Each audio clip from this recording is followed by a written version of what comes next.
আবু বকর সিদ্দিক রাদিয়াল্লাহু তাআলা আনহু জবাব দেন, যার সাথে জীবনের এই সময়টুকু পার করলাম, চলাতে উঠাতে বসাতে জীবনে কোনো দিন স্লিপ কেটেও ভুলেও কোনো দিন মিথ্যা তার কথা শুনি নাই, যার জবান থেকে কোনোদিন স্লিপ কেটেও মিথ্যা কথা বের হয় নাই। এই কথা মিথ্যা কেমনে হবে? উনি যে নবী, আল্লাহ আপনাকে নবুয়তি দিয়েছেন, এটা বিশ্বাস না করার কি আছে? কারণ এই জবান তো এমন এক জবান যেই জবানে কোনো দিন মিথ্যা বের হয় না। সুবহানাল্লাহর আওয়াজে অনুমান হইতেছে যে ঠান্ডায় ধরছেন। সুবহানাল্লাহ বললে লস না লাভ? লাভের কাজ এত আস্তে করুন না, জোরে সুরে বলেন আল্লাহু আকবার। কারণ আমরার আওয়াজে দূর দূরান্তে যারা আছেন তারা মনে করব মাঠে মানুষ নাই। আর যদি আওয়াজ দেন তারা দোকান পাটে চায়ের দোকানে এগুলোতে বসে থাকতো না। মাঠ ভরে গেছে মানুষ, আমরা বই রইলাম কেন? ঠিক না? ঠিক। যারা গেইটে দাঁড়িয়ে আছেন, কোরআনের মজলিস সুযোগ যায়, প্যান্ডেলের নিচে বসেন, সগীরা গুনাহ মাফ করান। কোরআনের মাহফিলকে উপলক্ষ করে এই আয়োজন, যতটুকুন এরিয়া নিয়ে সামিয়ানা করা হচ্ছে, এই মাহফিলে এসে যারাই শরীক হবে সাথে সাথে সগীরা গুনাহ মাফ। প্যান্ডেলের ভিতরে ঢুকেন। তো ইসলামের প্রাথমিক যুগে মুসলমানদের অবস্থা কি ভালো না অত্যন্ত খারাপ হালত? কথাটা বুঝে আসতেছে? এমন কোনো রাস্তা নাই যেই রাস্তা ইসলামকে থামানোর জন্য তারা চিন্তা ভাবনা চেষ্টা প্রচেষ্টা চালায় নাই। তো আল্লাহর পক্ষ থেকে আসা ইসলাম মুহাম্মাদের পকেটে না আল্লাহর দেওয়া? আর একটু জবান খুলে বলেন আল্লাহর দেওয়া। ইসলামের বিরোধিতা তারা যত বেশি করে, ইসলামের গত তত বাড়ে। মক্কা নগরীর একটা ঐতিহ্য ছিল, প্রতি বছর একবার মক্কা নগরীর মানুষ প্রতি বছর একবার বাণিজ্য মেলা জমাইত। সেই বাণিজ্য মেলাতে পৃথিবীর বিভিন্ন দেশ বিভিন্ন শহরের মানুষ জমা হইত। মাসব্যাপী 2 মাস ব্যাপী সেখানে বেচা কেনা হইত। হুজুর আকরাম সাল্লাল্লাহু আলাইহি ওয়াসাল্লাম মনে মনে চিন্তা ভাবনা করলেন, এই বাণিজ্য মেলাতে যারা আসবে আমি একসাথে অনেক দেশের মানুষকে পাবো, কালিমার দাওয়াত সহজে বেশি জায়গায় দিতে পারবো। পক্ষান্তরে কাফেরদের মাথায়ও ব্যথা শুরু হয়েছে। আবু জাহেল, উতবা, সাইবা, আবু সুফিয়ান, দারুন নদুয়া নামক তাদের একটা বৈঠকখানা ছিল। দারুন নদুয়ায় বৈশা একে অপরে আলোচনা করে, মুহাম্মদ কালিমা প্রচার করে যারা ইসলাম গ্রহণ করেছে বেশিরভাগই গরিব গুরাবা, গুলাম, গুলামের পুত্র গুলাম, এই জাতীয় বেশিরভাগ। এদের কথায় আমাদের সমাজ চলে না, কোনোদিন চলতো না। কালিমা বাহিরে নাই, মক্কার মানুষ জানে না যে এখানে একজন নবী আইছে, ইসলামের কাজ চলতেছে। মক্কার মানুষ মদিনার মানুষ জানে না, সিরিয়ার মানুষ জানে না। কিন্তু বাণিজ্য মেলায় আসার পর যদি মুহাম্মাদের কাছে মানুষ যায় আর এই কালিমা বিভিন্ন দেশে দেশে ছড়ায়া পড়ে, তাহলে আমাদের যে নেতৃত্ব, আমাদের যে সরদারি, এই মাথা উঁচাটা আর পৃথিবী বিভিন্ন দেশে আর থাকবে না। যে করেই হোক মানুষ যেন মুহাম্মাদের কাছে না যায় এমন একটা ব্যবস্থা করো। কি করবেন? তারা মোটামুটি সিদ্ধান্ত নিলেন, দেখো যুব সমাজ, যুবকদের কদর শুধু এখন না, যুগে যুগেই যুবকদের কদর আছে। যে কোনো বিষয় ঘটে সমাজে, দেশেই বলেন জাতি চলে যুবকদের পিঠের উপরে ভর করে। যেই এলাকার যুবকরা শান্ত হয়, ভালো হয়, এলাকার পরিবেশ ভালো হয়। যুবকরা যদি চরিত্রহীন হয়, এলাকা উশৃঙ্খল হয়ে যায়। আল্লাহ আমাদের যুবকদেরকে চরিত্রবান বানাও, জবান খুলে দোয়া করেন আমিন। আবু জেহেল, আবু লাহাব, উতবা, সাইবা যুবকদেরকে আইনা পরামর্শ দিল, তোমরা একটা কাজ করবা। কি কাজ? মক্কা নগরীতে ঢোকার জন্য যত রাস্তা আছে, মক্কায় ঢোকার রাস্তা কি একটা না অনেকগুলো? হুহা খুঁজছি আপনারা, বাংলা ভাষায় তো আমরা বুঝি তো নাকি? যদি না লোক হইল তাহলে মনে হয় বুঝতেছেন না। রাস্তা অনেকগুলো। জয়নাবাজারে আসার জন্য পথ কি একটা না অনেকগুলো? রে যুবকরা, তোমরা রাস্তার মোড়ে মোড়ে দাঁড়ায় যাও। পৃথিবীর বিভিন্ন দেশ থেকে যখন মক্কায় মানুষ ঢুকবে, তোমরা জানায়া দিবা, আমাদের ঘোষণাটা জানায়া দিবা। আমরা যারা এই বাণিজ্য মেলা তদারকি করি, মায় মাতাব্বরি করি, আমাদের ঘোষণাটা জানায়া দিবা। কি ঘোষণা? যুবকরা দেওয়া শুরু করলো, রে বহির্বিশ্বের মানুষ, মেহমানগণ, আপনারা আসেন, বেচা কেনা করেন, কোনো অসুবিধার কারণ নাই। যেখানে ইচ্ছা যাবেন, যা ইচ্ছা কিনবেন, খাবেন, সুশৃঙ্খলা বজায় রাখেন। তবে একটা সাবধান বাণী শুনেন, আমাদের মক্কা নগরীতে একজন পাগল আছে, তার দ্বারে কাছে যাইবেন না। আর একটু জোরে কর না, নাউযুবিল্লাহ। আব্দুল্লাহর ছেলে মুহাম্মদ নামক একজন পাগল আছে, বড় ভয়ঙ্কর, তার দ্বারে কাছে যাবেন না। মুড়ে মুড়ে যুবকরা ঘোষণা দেয়। এই খবর আপনার আমার পয়গম্বরে পাইয়া চোখের পানি ছেড়ে দিয়া কান্দেন, আল্লাহ, কাছের মানুষ বিরুদ্ধে দাঁড়ায় গেছে, শত্রুতে পরিণত। যাদের সাথে জীবনে কোনো দিন বিরোধ নেই, যারা আমাকে আল আমিন উপাধি দিছে। আল আমিন উপাধি দিয়েছে আবু জেহেল। কে দিছেন? আর একটু জোরে কর। আবু জেহেলের এক বন্ধু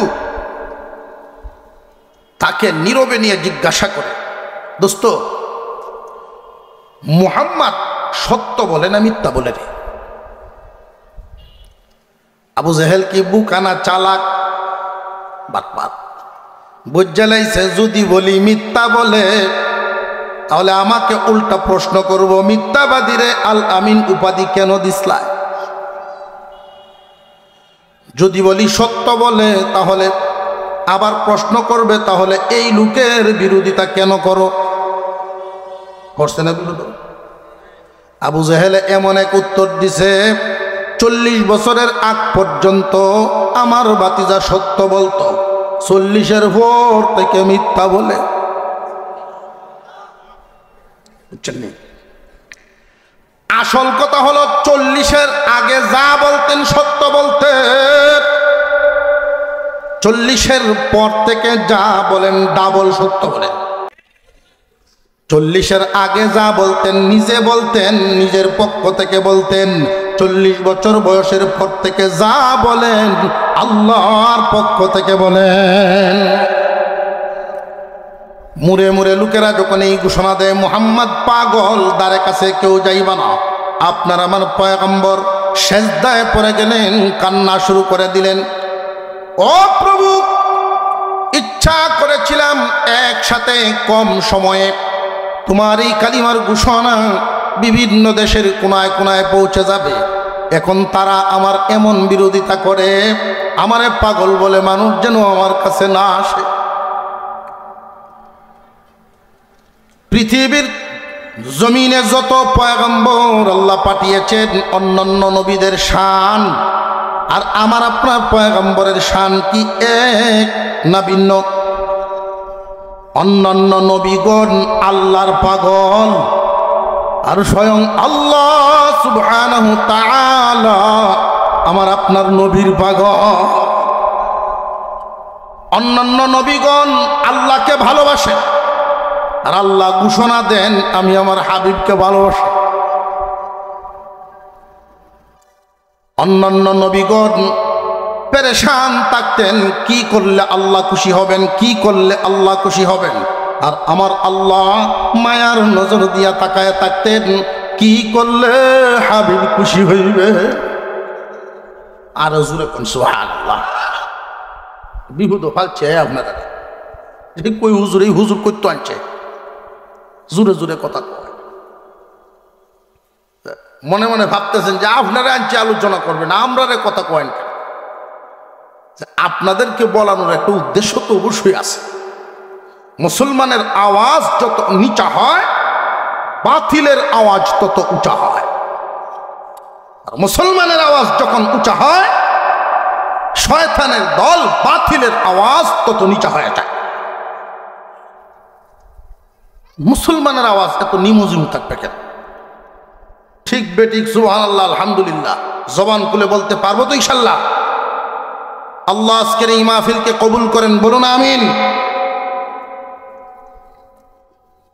হুজুর আকরাম সাল্লাল্লাহু আলাইহি ওয়াসাল্লাম সিজদায় পড়ে কান্দেন। আল্লাহ পাক রব্বুল আলামিন জিবরাইল আমিনকে পাঠায় দিলেন, রে জিবরাইল, আমার দুস্তের কানে কানে বলায়া দাও, সিজদা থেকে মাথা উঠান, যারা আপনারে পাগল বলছে মানুষ যেন আপনার কাছে না আসে। আমি আল্লাহ চাইলে কি না পারি। আল্লাহ রব্বুল আলামিন বলেন, এই পাগল বলাটাই এদের বিপদ হবে, আপনার উপকার হবে। পাগল বলাই মানুষ দলে দলে আপনার কাছে আসার ব্যবস্থা করে দিতেছে। দেখবেন মানুষের একটা কৌতূহল এমন হয়, যেটা নিষেধ হয় ওই দিকে মানুষের মন আরো বেশি রুজু হয়। মানুষের মনে আল্লাহ বাসায়া দিলেন। আগে তো হয়তো একজন একজনের শুনতো, দুইজন একসাথে শুনতো, এমন হইল। কিন্তু পাগল বলার কারণে মানুষ এখন বলা বলি করে, শুনছরি রে মক্কায় নাকি পাগল আইছে মুহাম্মদ, আব্দুল্লাহর ছেলে মুহাম্মদ নামক পাগল। তবে পাগল হোক আর যাই হোক, পাগল যদি হয় ছোট পাগল না। যদি পাগল হইয়াও থাকে, ছোট না, বড় পাগল। কেন? যে তোমরা দেখো না বড় বড় নেতারা নামছে তার বিরুদ্ধে। আবু জাহেল, আবু লাহাব, উতবা সাইবা যেহেতু বিরুদ্ধে নামছে, তাহলে পাগল ছোট না। সুবহানাল্লাহ।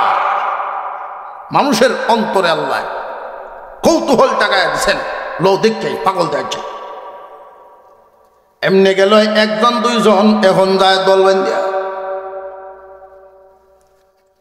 ইসলামের বিরোধিতা যে যুগে যারাই বেশি করছে, ইসলামের গতি আরো কমে নাই, বহু গুণে আল্লাহ বাড়ায়া দিছে। ইসলামের গতিকে যারা থামাইতে চায় তারা থেমে যায়, ইসলাম থামে না। এই জমিনেই, এই দেশেই বহু মানুষ বহু ধরনের কথা বলছে, কিন্তু বলনেওয়ালা থাকে না, ইসলাম টিকেই থাকে। মুসলমান ভাইরা আমার, মানুষ এখন দলে দলে যায় আপনার আমার পয়গম্বরের কাছে। হুজুর সাল্লাল্লাহু আলাইহি ওয়াসাল্লামের চেহারা মুবারক মহান আল্লাহ এত সুন্দর করে বানাইছে, এত সুন্দর করে আমার আপনার নবীকে আল্লাহ বানাইছেন। যার কোনো তুলনা চলে না, যার কোনো তুলনা চলে না। হালিমাতুস সাদিয়া, দুধমা হালিমাতুস সাদিয়া, আপনার আমার পয়গম্বরকে দুধ পান করানোর মেয়াদ শেষ হওয়ার পরে মক্কায় নিয়ে আসছেন, আমিনার কাছে ফেরত দিবেন। মায়া চাটতে পারে না, মেয়াদ শেষ, দেওয়া তো লাগবো। কিন্তু হালিমায় কয় মনে মানে না, কেমনে দিয়া যায়।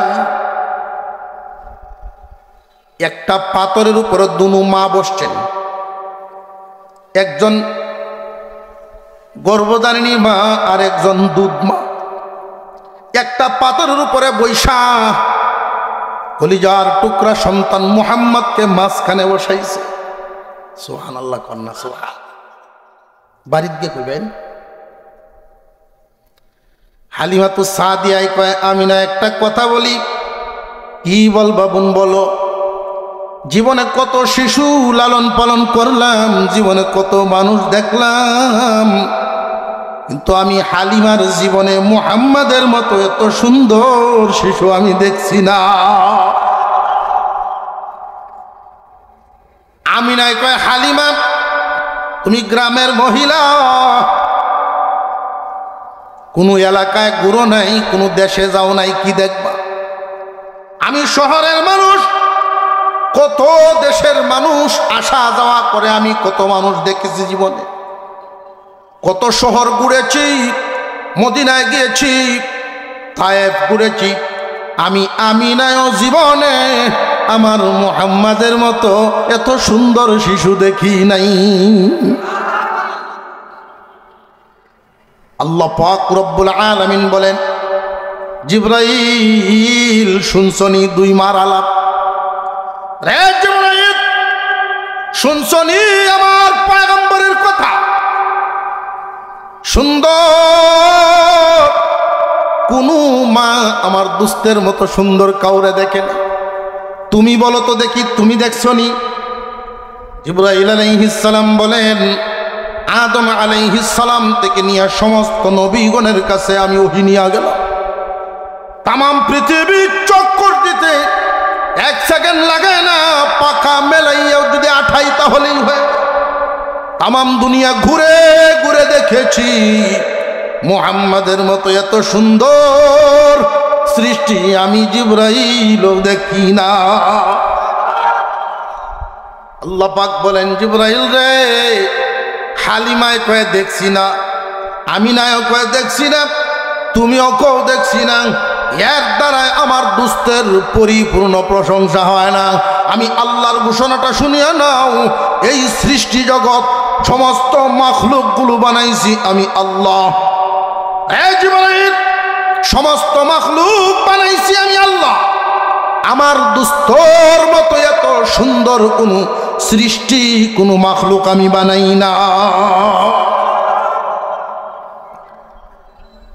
চেহারা সুন্দর, এত সুন্দর এই চেহারা আল্লাহ রাখছেন। দলে দলে মানুষ চেহারা মুবারক দেইকা, দূর থেকে দেইকাই মানুষ বলে এমন চেহারার মানুষ পাগল হতে পারে না। দলে দলে মানুষ যায়, দূর থেকে চেহারা দেইকাই পাগল। একটা বাবা আছে না দেখলে, পাগলের চলাফেরা দেখলেই তো পাগলের আগের কথা হিসের কথার কোনো মিল নাই, পোশাক আশাকের কোনো সিস্টেম নেই, ঠিক না? ঠিক। মানুষ দলে দলে গিয়াই আপনারা আমার পয়গম্বরের চেহারা মুবারক দেখাই বলেন এমন চেহারার মানুষ কোনোদিন পাগল হতে পারে না। লোক কাছে যাই, দূর থেকে এবার কাছে গেছে, মুখের কথা শুনি, কি বলে তার কথা শুনি। আল্লাহ আদেশ দিয়েছেন, দোস্ত এদেরকে যদি আপনি তাওহীদ বুঝাইতে চান এরা বুঝবে না। সুতরাং এক কাজ করেন, শুধু যা নাজিল করেছি কুরআন তিলাওয়াত করে করে শোনা। আল্লাহর পয়গম্বর তিলাওয়াত শুরু করলেন কোরআনের আয়াত। কুরআনুল কারীমের তিলাওয়াতের একটা প্রভাব মানুষের অন্তরে পড়ে। কারীম এই কোরআনের তিলাওয়াত শুনে হাজার হাজার কাফের মুসলমান হয়েছে এমন ইতিহাস আছে না নাই? আল্লাহ পাক রব্বুল আলামিনের কালাম কুরআনুল কারীম যখন পয়গম্বরের জবান দিয়ে তিলাওয়াত শুরু হয়েছে, যার উপরে নাজিল হয়েছে উনি যখন তিলাওয়াত শুরু করে দিলেন তখন এর মজা কত! কঠিন কঠিন হৃদয়ের মানুষ চোখ দিয়ে গড়গড় করে পানি চাটতেছে। আরব দেশের মানুষ তারা শুনলেই এর অর্থ বুঝতে পারে। কথার ওজন বুঝে বুঝে তারা এক বাক্যে স্বীকার করতে তারা বাধ্য হয়েছে। এমন চেহারার মানুষ পাগল নন, এমন জ্ঞানী জ্ঞানী কথা যার জবান দিয়া ছন্দ আকারে বের হচ্ছে, কোনো একটা শব্দ ভুল নাই, এমন মানুষ পাগল হতে পারে না। উনি দাবি করছেন নবী, আমরা মেনে নিলাম, আমরাও কবুল করলাম ইসলাম। লা ইলাহা ইল্লাল্লাহু মুহাম্মাদুর রাসূলুল্লাহ। দলে দলে মানুষ মুসলমান হয়েছে। শত্রু হোক আবু জেহেল, আবু লাহাব, উতবা সাহেবা, খুশি না বেজার? আরো জোরে করলাম কি আর হইল কি? করলাম কি হইল কি? না, আর বসে থাকলে চলবে, যে কোনোভাবে থামাইতে হবে। কেমনে থামাইবা? চেষ্টা কি কম চলতেছে? আরেকজন আছে, চেষ্টা এমনি করলে হবে না। আমাদের বুদ্ধি ফেল, আমাদের বুদ্ধির দ্বারায় মুহাম্মদকে আটকানো সম্ভব হবে না। কেমনে সম্ভব হইব? তৌরাত অথবা ইনজিলে আলেম ওলামা লাগবে। তৌরাত অথবা ইনজিলের আলেমদের কাছে যাই, তাদের কাছ থেকে পরামর্শ নেই। তাদের পরামর্শ যা দিবে সেই দিয়ে যদি আমরা আটকাইতে পারি। তখনকার জামানায় মক্কাতে তৌরাত ইনজিলের আলেম থাকতেন না। তৌরাত এবং ইনজিলের আলেম যদি পাইতে হয় মদিনাতে যাইতে হয়। দারুন নদওয়ায় তারা বসে সিদ্ধান্ত নিলেন, নজর ইবনে হারেস, আস ইবনে ওয়াইল, তোমরা দুজন যাও, মদিনার আলেমদের কাছে আমরা মক্কা নগরীর হালত বলো, মুহাম্মাদের অবস্থা বলো, তারা যা সিদ্ধান্ত দেয় সেটা নিয়ে আসো, সেই অনুযায়ী আমরা কাজ করি। আস ইবনে ওয়াইল, নজর ইবনে হারেস মদিনায় চলে গেল, মদিনার আলেমদের কাছে। ওগো তৌরাত ইনজিলের আলেমগণ, আমাদের মক্কা নগরীর হালত ভালো না। পুরাতন বাপ দাদার ধর্ম, আমাদের বাপ দাদার পুরাতন ধর্মের বিরুদ্ধে নতুন এক ধর্ম চালু করছে আব্দুল্লাহর ছেলে মুহাম্মদ নামক একজন ব্যক্তি। আব্দুল্লাহর ছেলে মুহাম্মদ নিজেকে নবী দাবি করে আমাদের বাপ দাদার পুরাতন ধর্ম মুছে দিয়ে নতুন ধর্ম চালু করতে চায়।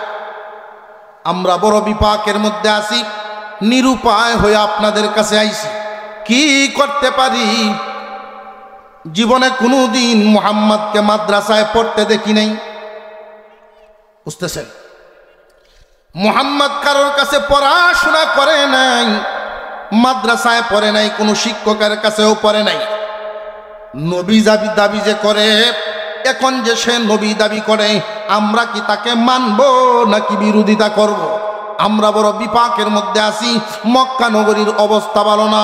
মক্কাবাসীরা প্রতিনিধিরা বসে আমাদের দুইজনকে পাঠাইছে, আপনারা যা শিখাইবেন তা নিয়ে আমরা সেখানে যাব। তৌরাত ইনজিলের আলেমগণ বোর্ড মিটিং বসাইছে, কি করা যায় এমন হালত।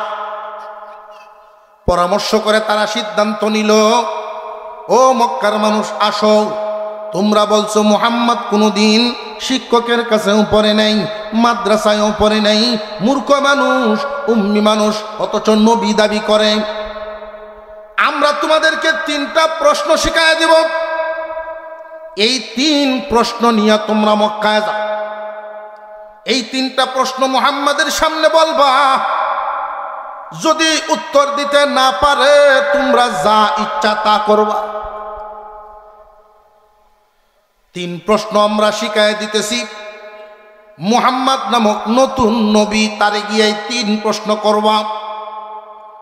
এই 3টা প্রশ্নের উত্তর যদি দিবার না পারে আমাদের কোনো কথা নাই, তোমরা তোমাদের আইন অনুযায়ী ব্যবস্থা নিবা। কিন্তু শুনিয়া রাখো, যদি উত্তর দিয়া দেয়, তোমরাই বলছো কোনোদিন মাদ্রাসায়ও পড়ে নাই, শিক্ষকের কাছেও পড়ে নাই। এই 3টা প্রশ্নের উত্তর যদি উনি দিয়া দেয় তাহলে কিন্তু মনে করবা মুহাম্মদ সাধারণ মানুষ নয়, তার কাছে আল্লাহর পক্ষ থেকে ওহী নাজিল হয়। প্রশ্ন 3 কান শিখায়া দিছে।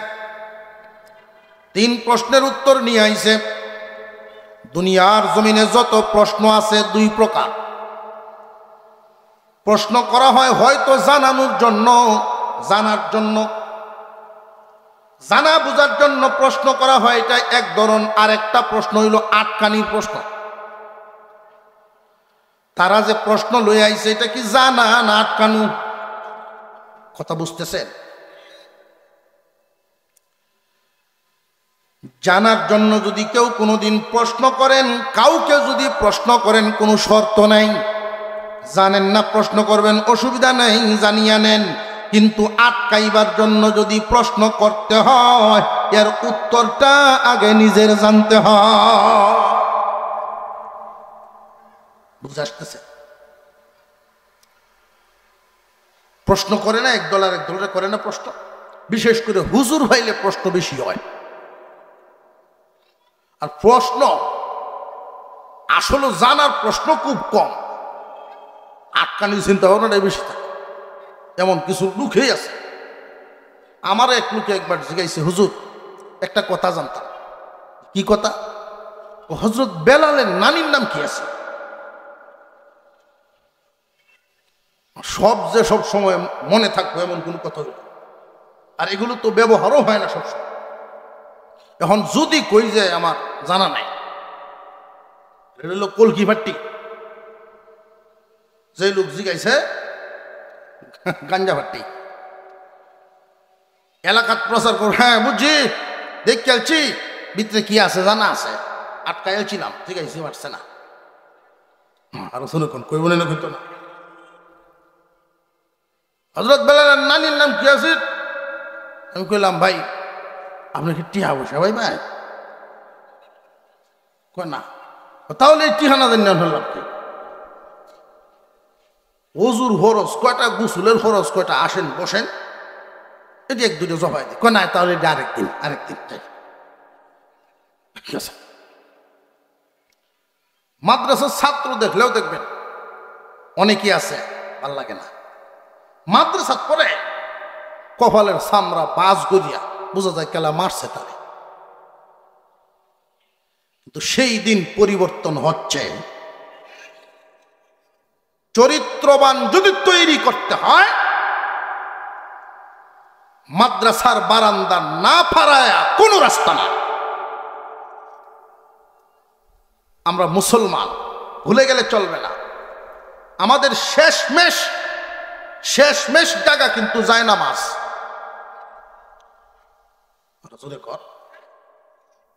যে সময় ব্যবসা চলে না, গৃহস্থির চলে না, চাকরির চলে না, হুকুর কাশে, এই সময় তো যায় শেষমেশ।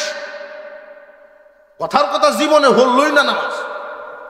তো বুড়া হইলে মানছে হইল গাইল পারে, তোমার মতো বুড়ি ওটা নামাজ না পারে, সর্মহরি হইলেও যায় মসজিদে। কিছু জানো গান না জানো, কারণ আল্লাহ সুবহানাল্লাহ সুবহানাল্লাহ সুবহানাল্লাহ করতেছে, সূরা কেরাত জানে না। জানিয়ে রাখবেন, বাবা মার পক্ষ থেকে সন্তানের জন্য ভবিষ্যতের চিন্তা আছে না নাই? সন্তানের ভবিষ্যতের চিন্তা করা, মা বাবার মাথায় এই চিন্তাটা থাকে। এই অঞ্চলের মধ্যে বহিরাগত যত মানুষ চাকরি বাকরি করেন, যুবক ভাইয়েরা বিশেষ করে মনোযোগ দিয়ে এই কথাগুলো মনে রাখবেন। বেশিরভাগ মানুষের চিন্তা হলো সন্তানদের ভবিষ্যৎটা আমাদের গড়তে হবে। মিল ফ্যাক্টরিতে চাকরি করেন, বিভিন্ন কারখানায় চাকরি করেন, সন্তানের ভবিষ্যৎ। ভবিষ্যৎ কাকে বলে এটা আগে বুঝেন। আলেম ওলামাদের সংস্রবে যাবেন। সাহাবায়ে কেরাম এই কাজ করতেন, সাহাবীরা এটা করতেন। ছোট ছোট বাচ্চাদেরকে আঙুলে ধরে ধরে নবীজির কাছে নিতেন, আল্লাহর পয়গম্বরের সামনে নিয়ে বসাইতেন। নবীজির নজর মুবারক যেন বাচ্চার উপরে পড়ে। যুবক ভাইয়েরা, তোমাদের ছোট ছোট বাচ্চাগুলোর নিয়ে নিয়ে মাঝে মাঝে আলেমদের কাছে আসা যাওয়া করা, আলেম ওলামাদের সামনে কিছু সময় বসানো, সময় হইলে আলেমদেরকে বাসাতে মাঝে মাঝে আনা নেওয়া করানো। আল্লাহর পয়গম্বর শিখাইছেন, এইগুলো শিখাইতে হবে। ভবিষ্যৎ মানুষের দুই প্রকার। কয় প্রকার? ভবিষ্যৎ হলো দুই প্রকার। একটা হইল চিরস্থায়ী, আর একটা হইল ক্ষণস্থায়ী। সামনের আগামীর দিন যা আছে সবটাই তো ভবিষ্যৎ। এই ভবিষ্যৎটা দুই ভাগে বিভক্ত। আমরা ভুলে গেছি, সব কিছুরই বানাইছি। কিছু পরে অবশেষে হইছে কোনটা? চিরস্থায়ী ভবিষ্যতের কোনো ফিকির নাই, অস্থায়ী ক্ষণস্থায়ী ভবিষ্যতের চিন্তায় ঘুম নাই। সন্তানের জন্য কি করে গেলেন? সন্তানকে আপনি কি দিয়া গেলেন? তারে কি শিখাইলেন? ক্ষণস্থায়ী জীবনে কি করবে না করবে, এই ক্ষণস্থায়ী ভবিষ্যৎ কেমনে করবে, ক্ষণস্থায়ী ভবিষ্যতে কেমনে চলবে, ক্ষণস্থায়ী ভবিষ্যতে কেমনে ধনী হইবে, এই কলা কৌশল নিয়ে তার চিন্তা ভাবনা ফিকির সব কিছু শিক্ষা দেয়, কিন্তু চিরস্থায়ী ভবিষ্যতের কামাই শিখায় না। অথচ এই ক্ষণস্থায়ী ভবিষ্যতের কামাই শিখানোতে সময় লাগে বেশি, চিরস্থায়ী ভবিষ্যৎ কামানো শিখাইতে সময় লাগে কম। ছেলে হোক আর মেয়ে হোক, একটা বাচ্চাকে যদি আপনি এই আব্দুল মান্নান ইসলামিয়া মাদ্রাসায় কথার কথা এখানেই দিলেন, এইনের হতেই করতেছি না, এটা ভাববেন না তাহলে হুজুর রেবান মতো সব আনছে, এটি কৌনের লেগে। যেখানেই দেন মনে রাখবেন, 2টা বছর পড়লে একটা বাচ্চা যদি 2 বছর এই সমস্ত মাদ্রাসায় পড়ে, তার শিক্ষা জীবন কি শেষ না পুরাটাই বাকি? আপনারা কি কেউ ডরায়? জবাব দিলে কি সমস্যা?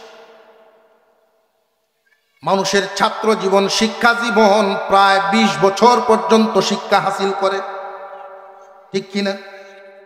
মাত্র 2টা বছর বাচ্চার 2টা বছর আপনি দিলেন নুরানি বিভাগে। 2 বছর যদি একটা বাচ্চাকে আপনি এখানে পড়ান, আপনি ফ্যাক্টরিতে চাকরি করেন, কলকারখানায় চাকরি করেন, ব্যবসা করেন, আপনার স্বপ্ন হইল স্বামী স্ত্রী 2 জনে মিলে নিয়ত করেছেন বাচ্চাটাকে ডাক্তার বানাবো, ইঞ্জিনিয়ার বানাবো, চাকরিজীবী বানাবো, অফিসার বানাবো। অসুবিধা নাই, সমস্যা নাই। ইসলাম ধর্ম শান্তির ধর্ম, ইসলাম ধর্ম আসান ধর্ম, ইসলাম ধর্ম পৃথিবীর শ্রেষ্ঠ ধর্ম। এই ধর্মের এক একটা বিধান কত ওয়াইটেবল, কত ওজন লক্ষ্য করেন। আল্লাহ তো ইচ্ছা করলে এই বিধান করতে পারতেন সকলের উপরে আলেম হওয়া ফরজ, কিন্তু এই বিধান করেন নাই সবার উপরে আলেম হওয়া ফরজ না। আল্লাহ যদি ঘোষণা দিতেন সবার উপরে হাফেজ হওয়া ফরজ, কঠিন হয়ে যেত। এই জন্য আল্লাহ এটাও করেন নাই সবার উপরে হাফেজ হওয়াও ফরজ না। কিন্তু একজন মুসলমান, নারী হোক আর পুরুষ হোক, নামাজের সূরা, ওযু, গোসল, পাক না পাক, কুরআনুল কারীমের তিলাওয়াত, দেখে দেখে কোরআন পড়তে পারা, এই পরিমাণ শিক্ষা হাসিল করা প্রত্যেক নরনারীর উপরে ফরজ। কেন ফরজ?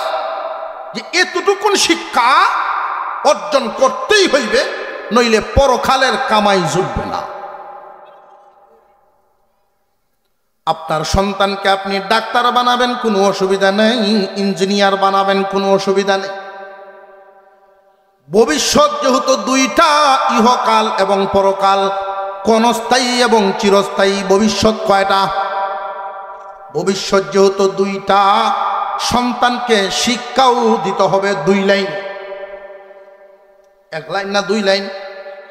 2 লাইনে শিক্ষা দিতে হবে। কিন্তু আমরা বেশিরভাগই ভুল করি, ওই জায়গায় শিক্ষা দিই একজাত। একমুখী শিক্ষা হওয়ার কারণে আমি আমার সন্তানকে ঠকায়া দিলাম। কেমন ঠকাইলাম লক্ষ্য করে দেখবেন। ডাক্তার বানাইলেন, নামাজ শিখাইছেন না। ইঞ্জিনিয়ার বানাইছেন, কোরআন শিখাইছেন না। আপনার সন্তানকে বাবা হিসাবে মারাত্মক ঠকায়া দিলেন। আর যদি আরেকজন এমন গার্জিয়ান উনার মতো যদি হইতেন, উনি আগে 2 বছর এখানে পড়াইছেন, এরপরে নিয়ে ডাক্তার বানাইছেন। 2 বছর নুরানি বিভাগটা এখানে পড়ে যাওয়ার কারণে তার লাভটা কি হয়েছে? উনি যায় নামাজে গিয়া দাঁড়াইলে অসহায় লাগবে না। আপনি বাবা মারা গেলেন, আপনার জানাজার নামাজ প্রদর্শনী আছে না নাই? প্রদর্শনী দেখা যায়, ছোট ছোট বাচ্চারা জানাজা পড়ায়, আছে না নাই? 2 বছরে এমন শিক্ষা দেওয়া হয়, আপনি বাবা যেই দিন মারা যাবেন, ছেলে যদি ইঞ্জিনিয়ারও হয়, নামাজ কালাম আমল ঠিক থাকে, আপনার সন্তান ওই 2 বছরের কামাই দিয়ে আপনার শেষ বিদায়টাও দিব। বাবার কবরের পাশে দাঁড়ায় কি দোয়া পড়া লাগে, কি সূরা পড়া লাগে, এই শিক্ষা 2 বছরের ভিতরেই হয়ে গেছে। পরকাল কামানোর শিক্ষা হয়ে গেল। ছেলে হোক আর মেয়ে হোক, যে কোনো শিক্ষায় শিক্ষিত করবেন, অসুবিধার কারণ নাই। কিন্তু নুরানি এই প্রাথমিক ফাউন্ডেশন শিক্ষা দেওয়া ছাড়া কোনো রাস্তা না। শুধু একমুখী শিক্ষা দিলে, শুধু একমুখী শিক্ষা দিলে কি লস, আর উভয়মুখী দুমুখী শিক্ষা দিলে কি লাভ। এই 2-4টা কথা বলতে বলতে আমারও সময় শেষ হয়ে, সূরার ভিতরে এটা এনেই তাও, এটার ভিতরে আর ঢুকলাম। যেই বিষয়টা সামনে আসছে অত্যন্ত গুরুত্বপূর্ণ একটা বিষয়, নিজের মাথায় ঢুকাবেন, পরিবারে গিয়ে আলোচনা করবেন, আত্মীয় স্বজনকে জানাবেন। তামাম পৃথিবী ইসলাম বিরোধী যত চক্রান্ত আছে, 1 লাইন না বহু লাইন। আর একটু জোরে কর, লোকটি জামডি মাইরে তাকে বুঝি না।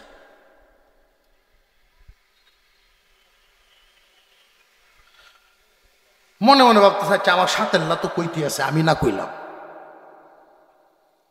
তামাম পৃথিবীর বহু চক্রান্ত ইসলামের বিরুদ্ধে,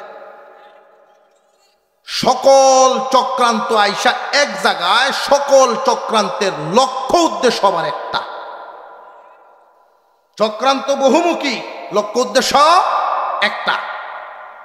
সেই লক্ষ্যটা হলো মুসলমানকে কোরআন থেকে দূরে রাখা। মুসলমান যদি কোরআন থেকে দূরে থাকে, তারা কামিয়াব হতে পারবে না। আর মুসলমান যদি কোরআনের সঙ্গে থাকে, এই মুসলমানদের কাছ থেকে নেতৃত্ব ইহকাল বলেন পরকাল বলেন কেউ নিতে পারবে না। আপনার সন্তান উভয়মুখী যদি শিক্ষিত হয়, প্রথমে মাদ্রাসায় পড়াইছেন, এরপরে জেনারেল, এই যে প্রাথমিক শিক্ষাটা 2টা বছর দিয়া দিলেন। অনেক গার্জিয়ান আমাদের সাথে তর্ক করে, কয় হুজুর আমার সন্তান যখন বড় হবে, তার ইসলাম, তার নামাজ কালাম সে শিখবে। জানিয়া রাখবেন, গ্যারেন্টি দিয়া বলতে পারে এটা সম্ভব হয় না। এটা সম্ভব হয় না। যে কেমনে বললেন?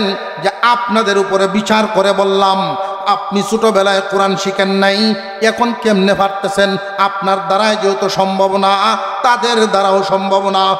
বেশিরভাগ মানুষ মুসলমান, বেশিরভাগ মুসলমান নামাজ পড়ে না, না জানার কারণে। বেশিরভাগ মুসলমান নামাজ পড়ে না, না জানার কারণে। যদি ছোটবেলায় শিখায় দিতেন, একবার পড়ে না আরেকবার পড়তো, একবার না পড়লে আরেকবার পড়তো। জানিয়ে রাখবেন, যে যে জিনিস জানে, যে যেটা জানে, জানায় তারে টানে। হিসাব মিলে আল্লাহ পাক রব্বুল আলামিন কুরআনুল কারীম নামক নিয়ামত দান করেছেন। এই কোরআন আগে শিখাইবেন। আপনার সন্তানকে যদি কুরআনুল কারীমের শিক্ষা দিয়া হাফেজ বানানো লাগবে না, আলেম বানানো লাগবে না, শুধু দেখে দেখে কোরআন শরীফ খতম শুনাইছে, নাজেরা কমপ্লিট। এতটুকুন দৌলত যদি তার পেটে আপনি ঢুকায়া দিবার পারেন রে ভাই, এবার পিঠের উপর থাবা দিয়া ছাইরা দেন, চিন্তার কোনো কারণ নাই। এটা মুসলমানের সন্তান, কোরআন ঢুইকা গেছে ভিতরে, তামাম পৃথিবী চরে বেড়াইবে। আপনার সন্তানকে শয়তান যত চক্রান্তই করুক, নাস্তিক বানাতে পারবে না। কোরআনের নূর ঢুকে গেছে ভিতরে। কুরআনুল কারীমের নূর যার ভিতরে থাকবে, আল কুরআনু নূর মিন ইলাহি, আল্লাহর পক্ষ থেকে আসা নূর। এটা ডাক্তার হোক, ডাক্তারিও করবে, নামাজও করবে, ডাক্তারিও করবে, কোরআনও করবে, ডাক্তারিও করবে, ইসলামের সকল নিয়ম নীতিও মানবে। আর যেহেতু জানে না, এই জন্য করে না।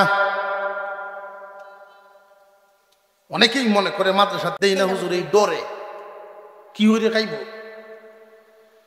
কি হইলে খাইব।